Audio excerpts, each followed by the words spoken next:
l'ai bien précisé dans mon discours que j'ai fait beaucoup de participation concernant des débats publics en matière politique. Personnellement,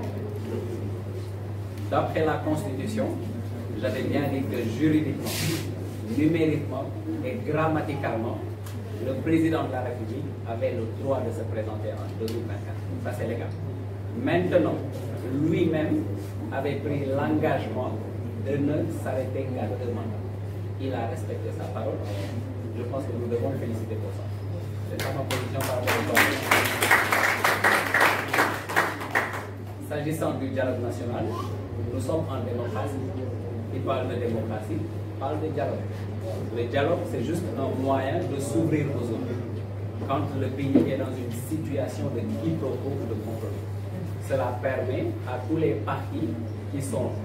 sur la scène politique d'échanger pour avoir des issues, des ouvertures qui pourront permettre au pays de mieux évoluer sur la démocratie en respectant les positions des uns et des autres et pour faire évoluer aussi la situation politique de notre pays. Parce que chacun a des intérêts à défendre. On a vu des personnalités politiques qui sont dans des situations compliquées en termes juridiques. En participant à ce dialogue, on peut très bien leur offrir l'opportunité d'avoir des issues pour se présenter. Et c'est ça qui me permet d'évoquer le cas de Ousmane Sonko. Nous sommes tous des Sénégalais. Et je pense que j'ai des points de similitude avec Ousmane Sonko. Je viens de l'armée, il vient des inspecteurs des impôts et domaines. Nous avons des profils apparentés à l'État. Donc traditionnellement, certes, il y a eu beaucoup d'inspecteurs, d'avocats, de juristes qui se sont mis en politique, mais les profils diffèrent selon le temps et l'histoire. Donc quand vous vous engagez en politique par rapport à l'époque et à l'évolution du pays, c'est du rôle de l'État de mettre certaines dispositions pour tester n'importe quel type de profil qui veut diriger le Sénégal.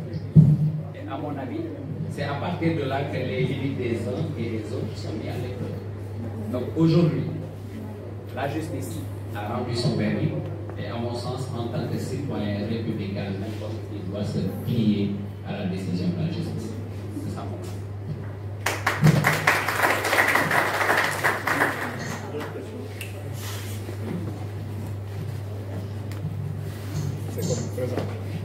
Bonsoir, je suis Jane Rousseau, journaliste à CTV.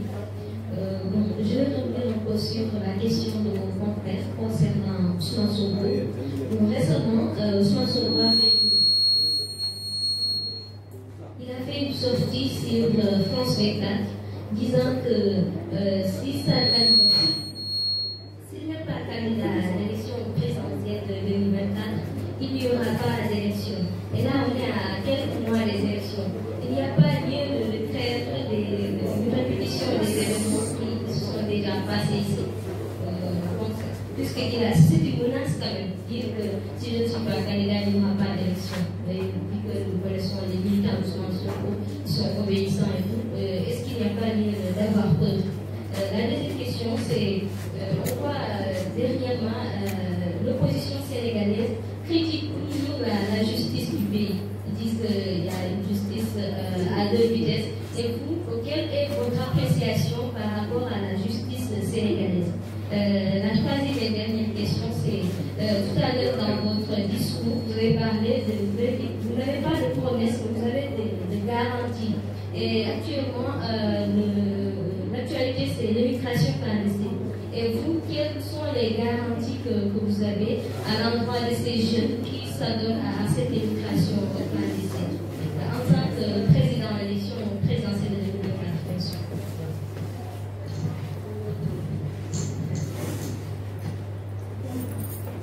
Comme j'ai dit dans mon propos, la justice a été rendue. Et en tant que citoyens républicains, nous devons tous nous plier à la décision de la justice. Maintenant, l'État doit prendre l'ensemble des dispositions pour garantir la sécurité et la stabilité de tous. Ça, c'est à la responsabilité de l'État, ni plus ni moins. Par contre, par rapport à la justice et à l'opposition, nous sommes sur la scène politique. Tous ceux qui sont en train de tirer sur la justice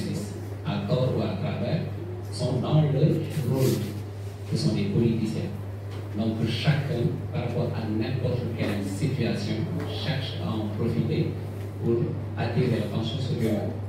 Mais, à mon humble avis, nous sommes dans un pays de droit et tous ceux qui sont respectueux de la loi n'ont aucun souci avec la justice.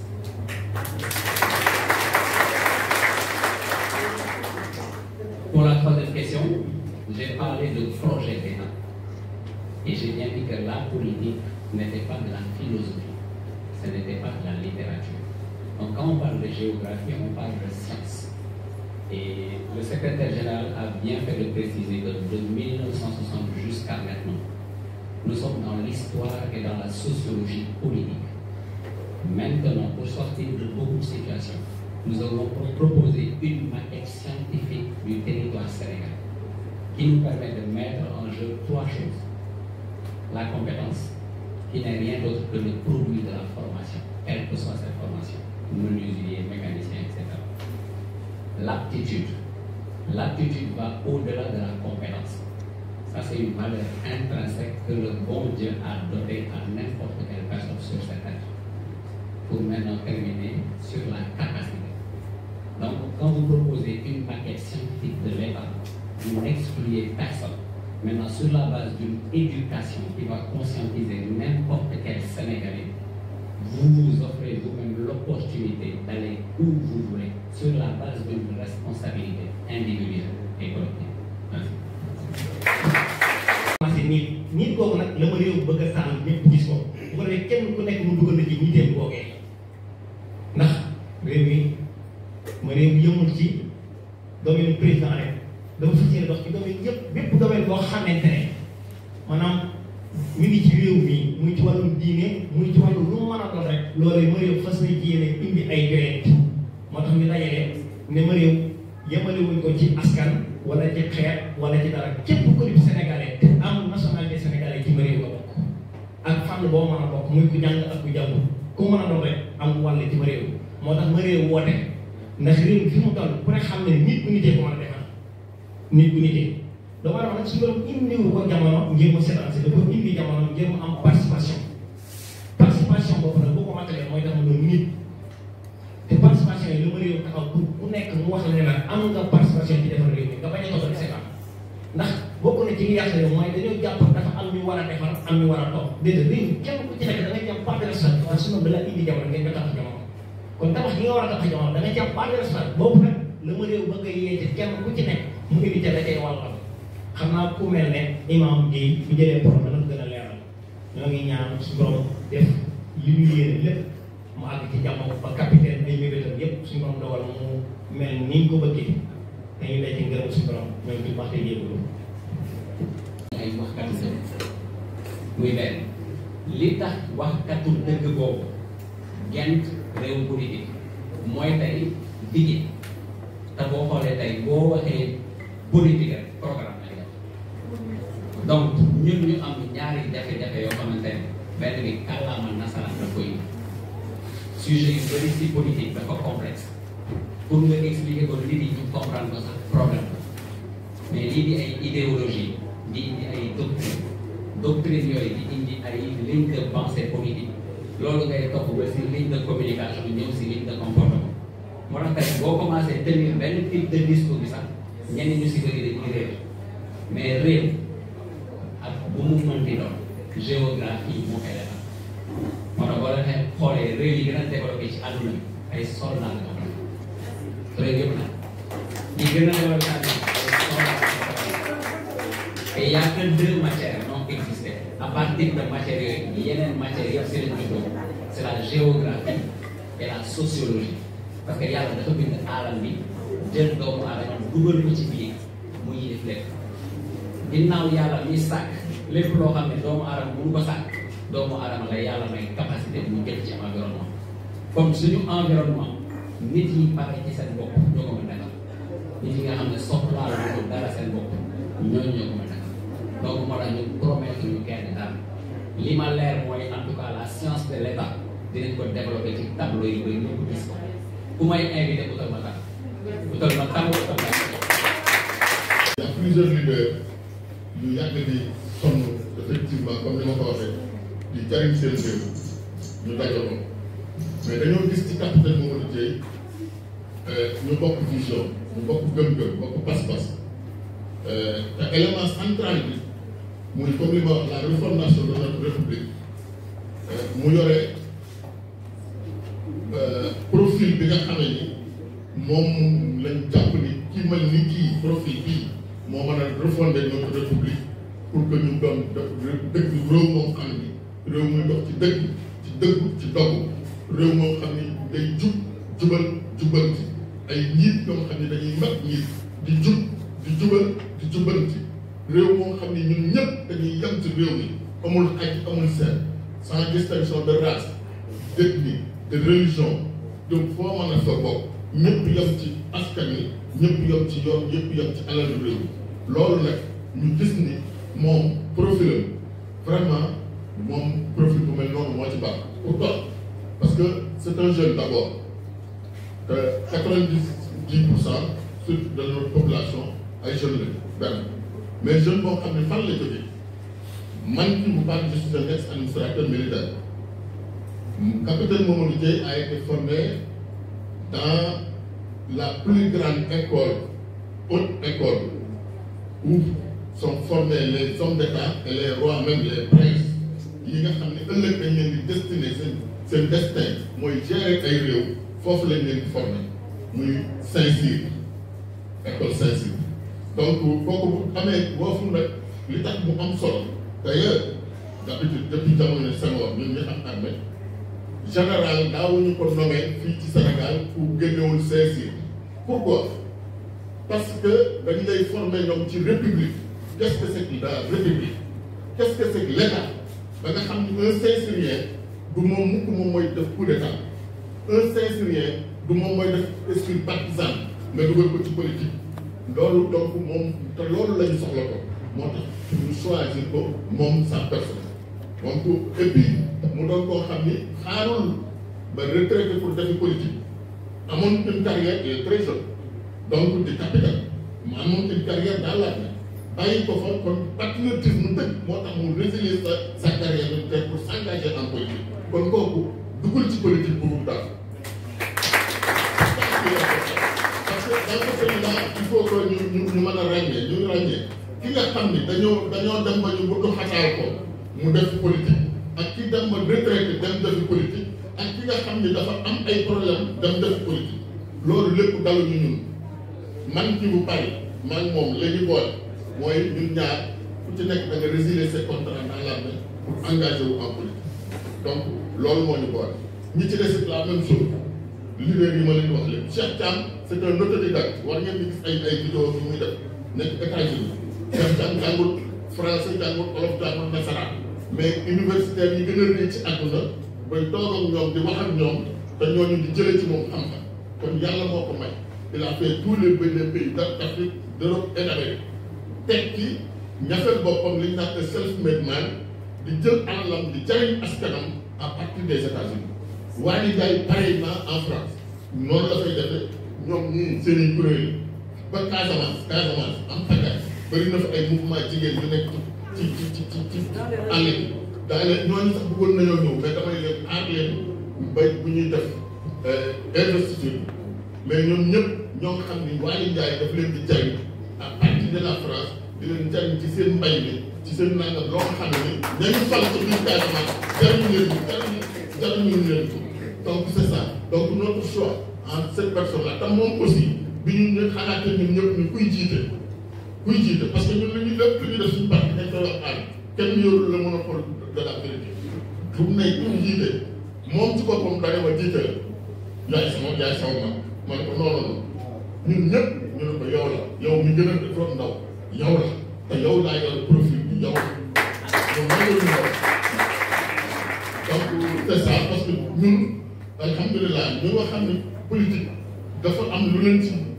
dugal muy ñàkk caaxaan ak dëgg ak dëggu ñooñu duñu xëccoo poste loolu amul ci ñun ba ci ñun ndaw bi la jeunesse ay intellectuels ay cadres am pagaay lañ yore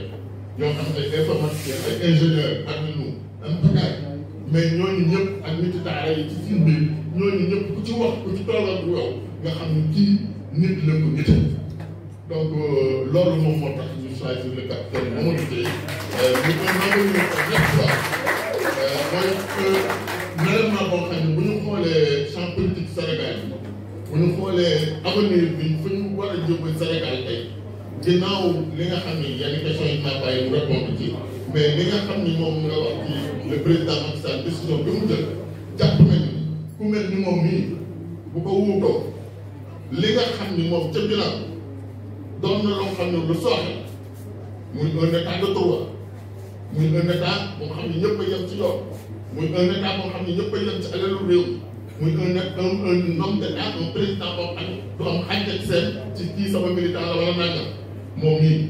ba ci ñun ñu doy ko gën a jël du ci am xàjj ak seen ak ki ko jël ki ko sol jegewul kooku moom moo mën a indi li nga xam ne moom manqué ci réew mi ba indi coow ci réew mi. Jéy capitaine mbokk yi ñu leen di nuyu yéen journaliste yi ñi nga xam ne tey bés bi rek moo leen indi ma réew xalaat la doxalin la idéologie la boo xam ne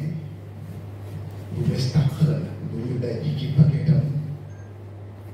bëgg ko indi la réew mi mu nekk beneen doxalin woo xam ne dana tax nit ki ñu mën ko ràññee ko ci qualité yoo xam ne ci waxam ci doxinam ci nekkinam ndax kat bokk na ci li ma réew lay taayoo mooy jàmm ndax jàmm mooy njëlbéenu lu ne réew mi ñëpp xam ne ñi fan yi wees jàmm ci tumuraanke woon lool li ko indi nag mooy ay nit ñu nitewu tey dañu tudd liir bu judd woon bu yàgg def na ay fan ñu tuddee ko tey mariw nite liir dañ naan leer la tey la leeram commencé nit bu nitewul rek leneen lañ koy wax jëmm ji nit la nite mooy li nga xam ne tey mooy feeñal njëriñ li nekk ci nit ki ndax ñëpp xam nañ ne ki xelam dëpp ki feebar ba tàqalikoog ay sagaram wala ba tàqalikoog ay yéreem kooku jëmmu nit la yow ay nitewul te kooku sax dafa feebar ñi nga xam ne ñoo nitewul ñun ci kër yi ñooy borom kër yi ndax li xew ci réew mi yéen ñëpp xam ngeen ne bu fekkoon ne ñu nite ñoo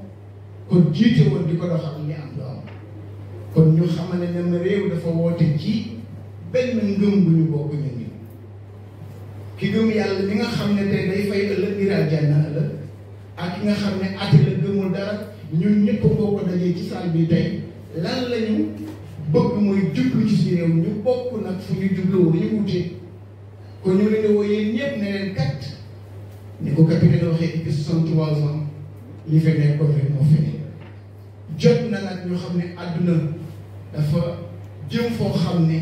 ku xeluwul dem fa da nga xëlu dem fa te xelu dem fa mooy lii njëriñu nit ku nite ndax xel moom moo koy poussé ko mu dem ci mu mel ni daal ngeen xam ne ma réew niñ fi fekk wala lim fi fekk doxeewul noonu dafa am lu mu indi loolu la bëgg a doxal te loolu mu indi kenn ku nekk dañ koy ñaan mbay bi sa yow tam ndax suñu woote woon grand théâtre mu fees waaye tey dañ doon tudd doom di tudd ma réew nit nite jëkkati franc bi jox ko capitaine Mamadou Dieye di ñaan kenn ku ne rek na nga téene yow ay capitaine Mamadou Dieye jataay bi mu dem moo gën a yaru ñëpp yéen a koy topp fu ne dañuy bëgg rek fu ma réew teew bu waxee ñoo xam ne kii ma réew du xaste du xuloo du saaga du weerante du xëccoo ñun loolu lañu bëgg indi Sénégal ñu xam ne que politique salte woon na tilimoon na ba boori ba ñu ko def ndax ñu lay saaga guddeeg bëccëg ñu lay xas ñu lay yàqal dañu bëgg fexe ba delloo si ndaw ñu wan leen nag nit li njëkk ci moom mooy jàmm te ñett ñi nii fa lay dalee jàmm liberté ak wér gi yaram ñett ñi bu ko ñàkk ci ngay soog a xam ne ñàkk nga loo xam ne soo yëgoon da nga moytu lu xaw ci yoon muy tax nga ñàkk ko nañ xool ñi nga xam ne tey ñu ngi ci kaso yi caabi fekk leen ginnaaw bëgg rek te bëgg bu àndut ak xam kooku dof lay doon ndax bëgg dañ ko war a teg ci xam mooy tax nga xam bëgg xam looy bañ tey ku ko topp ku ne da nga xam ne kat mooy benn leader boo xam ne kenn du ko baal ndax du wax lu xamul du bëgg lu neex nit ki ba dig la kon ma leen ngeen xam ne duwul parti buy dige li mu wax nag mooy li am danañ leen jox kaaraange muy benn sécurité boo xamante ne kat luñ leen wax day fekk mu nekk lu ñu xam bés bu jëf jotee ñu xam ne kat jëf jot na wax jeex na jëf rek a am maa ngi wax mbokk mi léegi ne ko alxuraan ba mu jeex dafa fekk man xaal koo wax amul de ku jëf rek kon jëf a jot Sénégal boobu ba léegi ñu ngi wax demul fenn nañu teg wax ñu ne sa jëf asalaamaaleykum.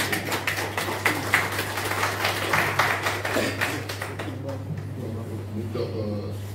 camarade Aminata Sarr waxtaan.